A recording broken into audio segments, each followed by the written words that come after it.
Hello and welcome back to the Villa Villa podcast.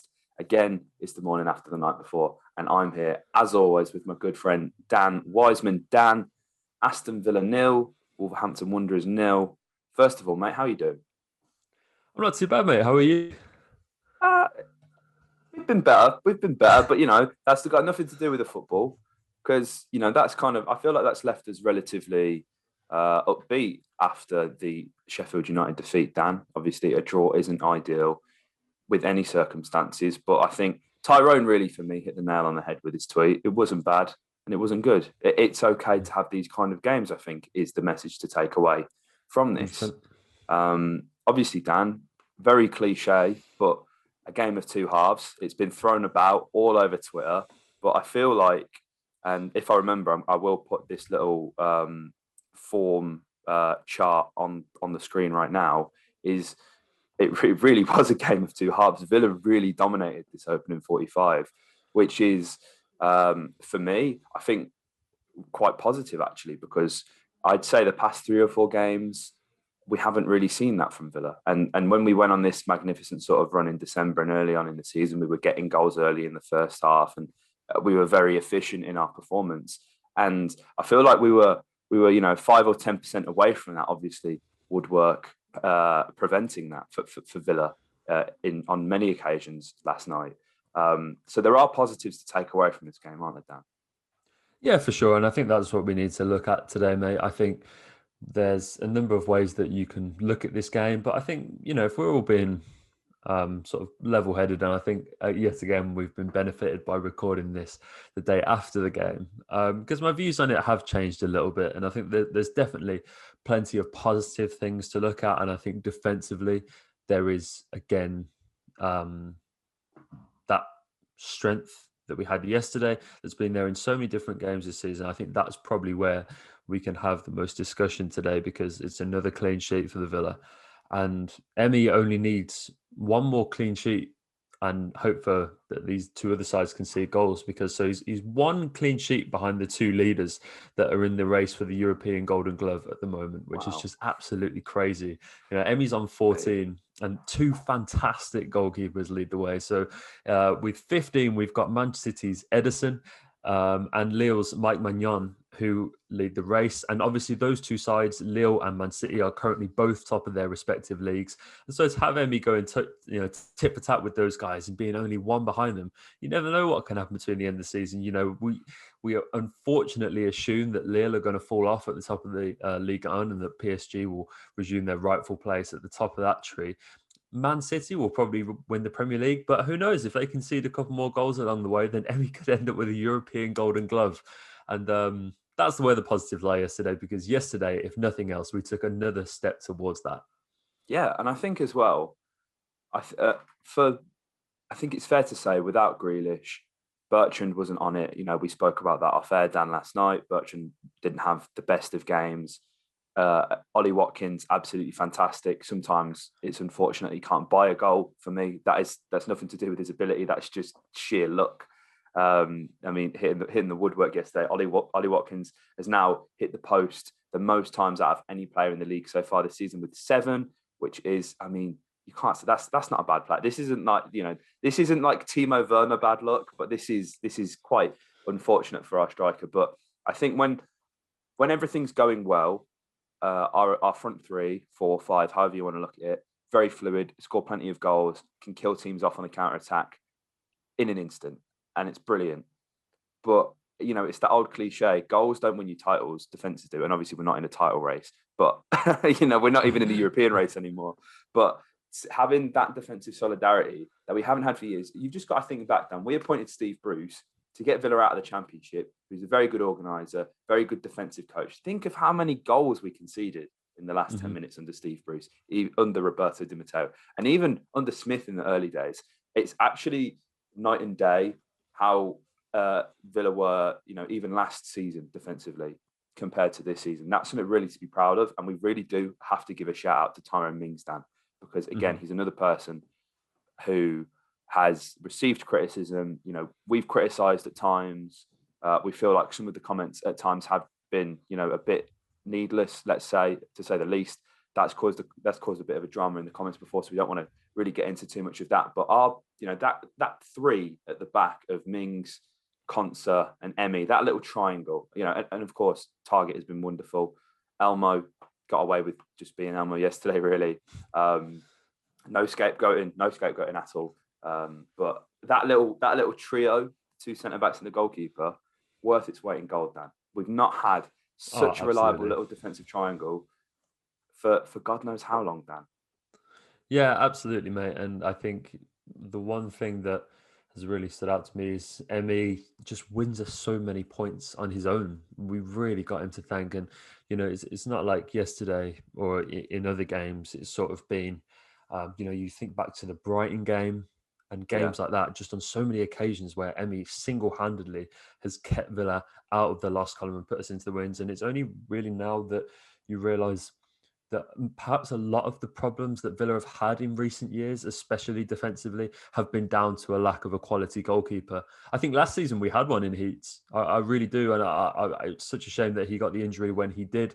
But, and then, it's not to say that Pepe Reina wasn't a good goalkeeper, but he was. He had his, real moments. But I think ultimately, Villa have made less changes to a starting 11 than any other team in Europe's top 5 leagues. I think we fielded like 21 players or something this year, which is absolutely ridiculously minimalist approach. But what it means is that, again, positives and negatives can be taken from that. And I think we've discussed both sides of that coin in recent podcasts, Dan. But what that means is that in a defensive sense, I think that's where you see the positive, because Emmy is always there no matter what. And then you've got Tyrone and Esri, who are just stalwarts in that back line. And when you build that consistency, I think that's what we were missing last year. I think if you had Tom Heaton for a whole season or Pepe Reina for a whole season, then, I think you start to build something like that. But I think the reason why we had so many defensive problems last year was because there were just so much chopping and changing in the back line. I mean, it seems crazy to think that last season we were playing Esri Konsa at right back, doesn't it? Yeah. It feels like a year ago. Well, I mean, it was, yeah. You know what I'm trying to say. Yeah. It's but that consistency in that back line is really starting to help Villa, because those guys look like they've been playing together for like years and years and years, and we're finally really starting to see the fruits of that, whereby those three combined with Roman Saiss have kept Villa another clean sheet. Oh my God, mate, that was unbelievable. When you sent me that photo, and when I've obviously seen that back, how on earth did Saiss miss that? I have no idea. I mean, it's one of them ones, isn't it? You have to ride your luck in these kind of games. You got to also. There's only so much you can really do, and I think there's going to be no one who's more disappointed with himself than Saiss for missing that chance. That was a big opportunity to really turn the tide of the game. I feel like if either side would have got a goal, then momentum will heavily swing. We've seen when Villa have obviously conceded a goal, they've not gone and won a game. So it's really important to keep that clean sheet. And it's a point that I made in the preview. I didn't quite nail it correctly. It sounded stupid. I said if you score and Villa keep a clean sheet, then they'll win the game. Obviously, what I was referring to was the fact that Villa have only conceded twice, in their 12 wins in the Premier League. The rest of them we haven't conceded, which is a remarkable feat to go 11 games without conceding a goal in 11 wins.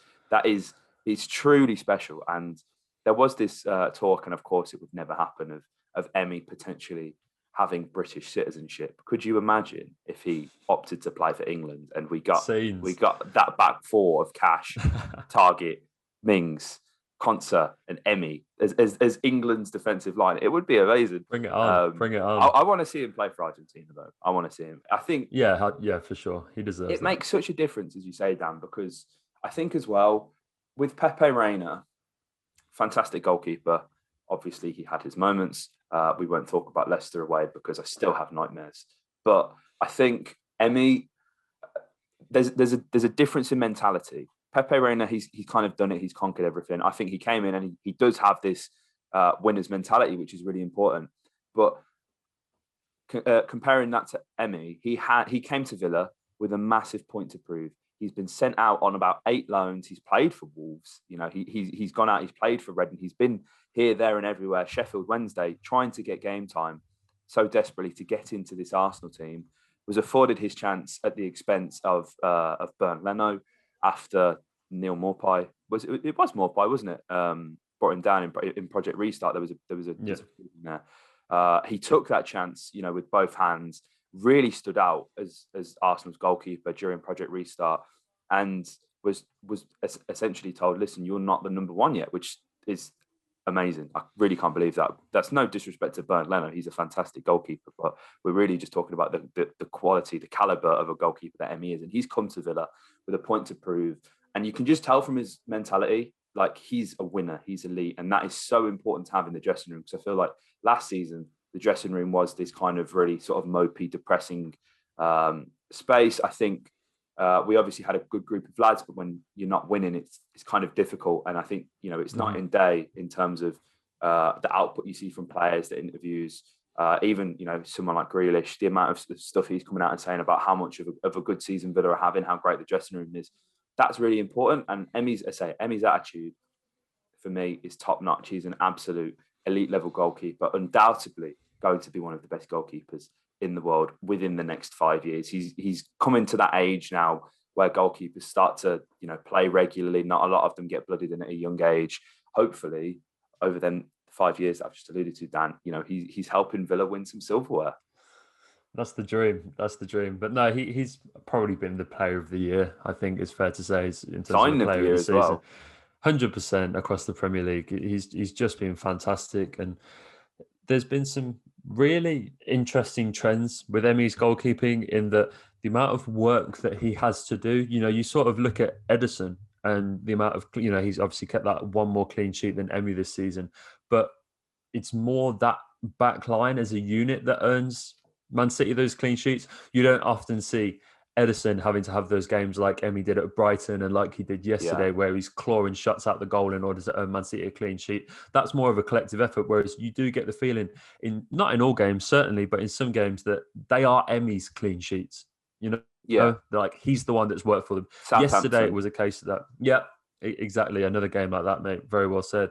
There are so many games this season where you do feel like the defence necessarily, didn't have much wrong. And look, people are giving Elmo credit for a performance that he put in yesterday, giving him a lot of praise, saying he played well.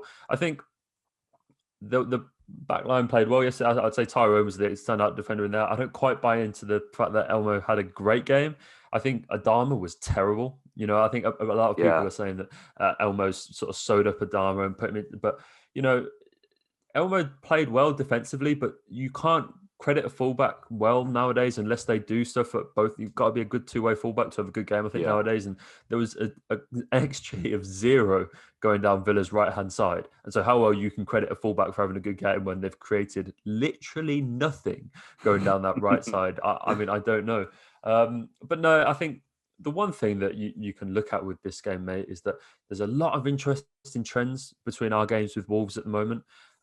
So Wolves have now kept 4 consecutive clean sheets at Villa Park in games. So we haven't scored against Wolves at Villa in 4 games now, which is pretty poor, really. Mental. And then also, this is a bit of a sidestep, but Wolves haven't won on a Saturday this season.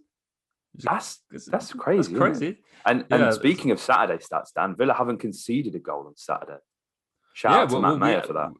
We actually have the best win rate in the league on Saturdays. We've won 75% of our games on Saturdays. Before yesterday. Saturday 3 o'clock kickoffs back, Dan. Let's have them. But yeah, the worrying trend now, mate, and this is where we go from one into the pitch to the other, is that Villa have now failed to score more than once in any of their last 8 games. And we've only managed 5 goals in that time. And I think the reason that why we're missing that is because obviously before he got injured, we've seen teams start to figure out how they can stop Jack.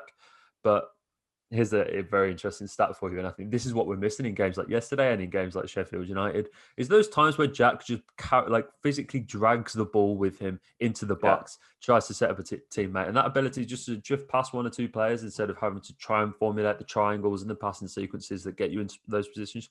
Just having a Jack Grealish who has carried the ball into the penalty area 75 times this season.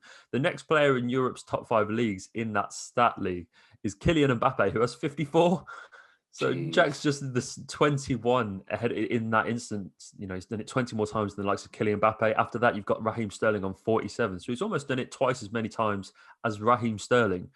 And you're really missing that in games like yesterday and in games like on Wednesday. And I feel like when the attack isn't quite operating at full capacity, that ability can't be underestimated, can it?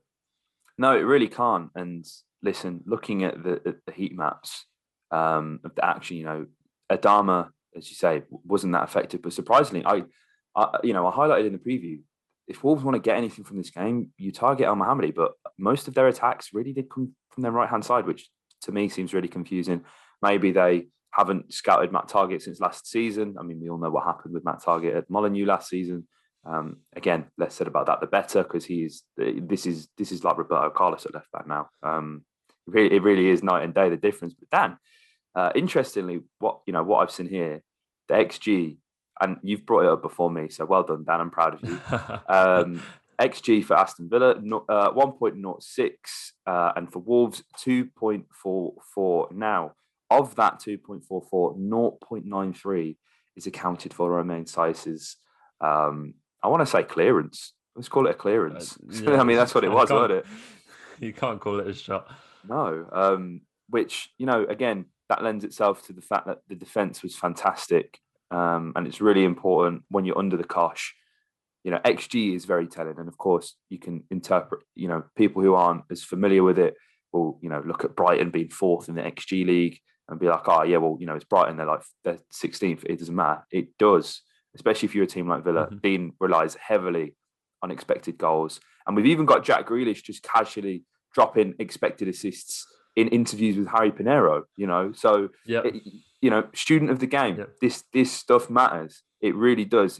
Jack's beating his expected assists, which is, it's amazing. It's amazing. And it was nice to see him there as well. It's nice to see when the players are injured, that they're actually in attendance. I know Courtney wasn't there, which is a shame.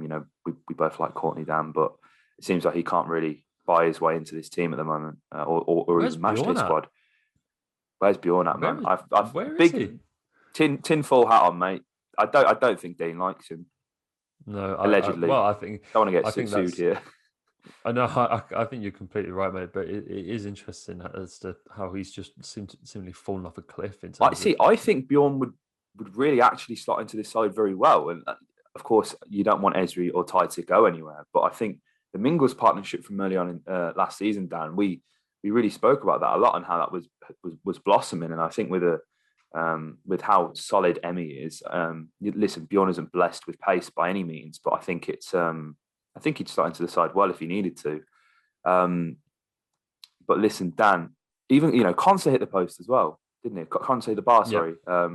So chances are coming from other places. Ezri hasn't scored a goal in a while. It's disappointing. Villa have actually, I believe, won the highest amount of set pieces in the Premier League, but we haven't. We've converted the least amount of chances in the league from set pieces as well, Dan. It's not very good, especially given the aerial prowess of Ty and Mings.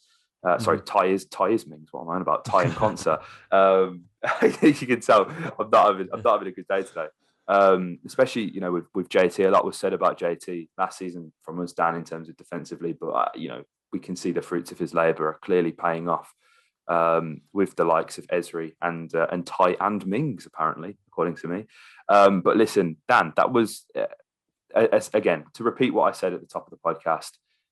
It's okay to have these kind of games, especially, as I say, the XG heavily stacked against us. Size missing that sitter. Cody had a very good chance as well. He was given who scored man of the match. He's in very good form at the moment. Obviously, he scored against Manchester City in the previous game. And Dan, I think this sets us up very nicely because we have Newcastle next, and they are currently just finishing up against West Brom. And I'm just trying to find the score here. I think it's 0-0.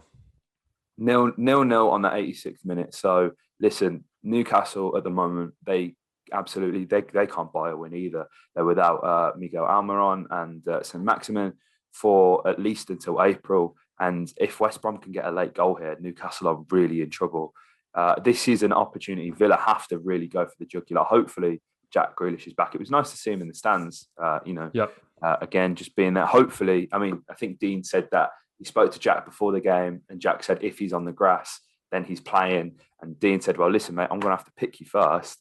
So, it sounds positive. We don't really hear a lot about these injuries, which is incredibly frustrating, Dan, as a Villa fan. But I understand with the FPL league, with everything like that, Villa have got to keep their cards close to their chest. But Dan, with Newcastle coming up, how are you feeling about this one? I know you're going to preview this in a couple of days' time in under 150 seconds. I feel like if Villa are to really kick on and just have a positive end to the season, because let's just put to bed our European football aspirations. West Ham are doing the most. Leicester are doing very well. I'm sure Tottenham and Arsenal will potentially pick up form as well. So there's so many people who are gunning for not even Champions League, but the Europa League spots. It's going to be very tough. But I think just to finish the season off, obviously Sanson started yesterday, which is really positive. We had a handful of academy lads on the bench as well, which is again great. I think now it's just kind of adjust to life after Ross Barkley, get Sanson playing these games, see if you can get a couple of the youngsters in, and we'll see how we can set up for next season, Dan. Is that fair? Yeah, I look, mate, I think this season has been excellent. It's really hard, sometimes you lose sight of that in recent weeks, don't you, with the downturn. But, imagine if someone had showed to you, at the end of last season, that not only would we have stayed in the league, but we'd be, we are 3 points behind Liverpool, who are in 7th. We're in a game in hand. We're sandwiched in between Spurs and Arsenal. We've kept as many clean sheets as we have. Ollie Watkins has had a fine form. You think how well all the new lads have stepped in. It's been a great season. And look, I think Villa, purely for cardiac reasons, I think Villa fans just deserve a car into the season. Yesterday, we hit that, that fabled 40-point mark. So between now and the end of the season, it's really just about Villa just trying to show what they can do. The weight is off. And I mean, and the last 3 seasons, it's really come down to a do or die crunch match at the end of the year. It really has. Against West Ham in the 2 playoff finals before that. And look, we go into this game against Newcastle. It's one of those where if we have Jack back, I think it looks positive. If we don't, they'll just make it very difficult. And I think the last 2 games will probably continue that trend. But, it's something I'll look to in my preview. But Dan, just before we round things up, I want to end something that I've just has come up on my Twitter feed, and I have to share it with you because it's really made me smile. So yesterday, an 18-year-old Thomas Angel scored his first senior goal for Atlético Nacional, the same club that his father, Juan Pablo Angel, debuted for in 1993. Sign him up, Dean. Signed. Get him signed. Get the headband on and everything. Congrats to the Angel family, man. That really made me smile. That was really nice news. And so it's look, come on, let's keep our chins up, Villa fans. It's been a really great season. And I think it's also important to highlight that, just before I hand it back to you, that I saw James Rushton tweet today, and he made a very good point that other teams are having similar problems to we are in the positions around us. And I think you can look at that in a few ways, but I just want to focus in terms of how those teams get on without their star men. You take Grealish out this Villa side and they struggle, but Spurs are sat one place above them. If you take Kane and Son out of that team, we've seen them struggle this season. We've got Wolves in 12th, just a few points below us. If you take Jimenez out that side, you've seen how they've struggled. Palace are a spot below them. If you take Zaha out that team, we've seen them struggle. Southampton are the same with Danny Ings. The teams that are packed around us in the Premier League suffer from very similar problems to us. These are just the ebbs and flows of football. I don't think we should be too critical, and let's just enjoy the ride. Absolutely, man. That's a great note to end the podcast on. So if you guys did enjoy it, please leave a like, comment your thoughts below. How are you feeling after that game, and what are your previews and predictions for the upcoming game against Newcastle? It's nice that the players have got a bit of a break going ahead into this one, so hopefully the boys can get the job done. And if you haven't, please subscribe. We're 25 subscribers off 4,000, which is mental. Honestly, this season has been wonderful. Your guys' support has truly been appreciated, and if we can hit that milestone, that would be absolutely amazing. So as I said, if you enjoyed the video, hit the like button, comment your thoughts below, and subscribe for more. Up the Villa.